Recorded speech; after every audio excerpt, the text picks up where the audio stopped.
Hello everyone. Today I would like to show you all how to use WhatsApp on iPad Pro. Let's have a look. First, on your iPad, open Safari. Then visit web.whatsapp.com. You will see a page with QR code.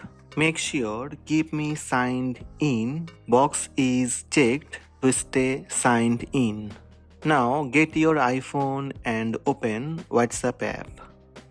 When you are in chats, tap settings on bottom right.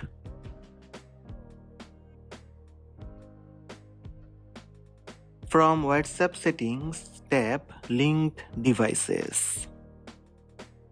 Tap link a device. WhatsApp QR code reader will open on your iPhone. This will open a new page saying scan QR code to use WhatsApp web.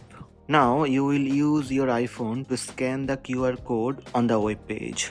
You will need to point your iPhone's camera at the QR code on the WhatsApp web website on your iPad and scan the code. Once the QR code is scanned, you will be logged in to WhatsApp web. Now you can start using WhatsApp on your iPad. So these are the steps to use WhatsApp on iPad. Hope this video helped you. Please subscribe my channel by tap subscribe button. Also tap the bell icon to receive notifications about all new videos.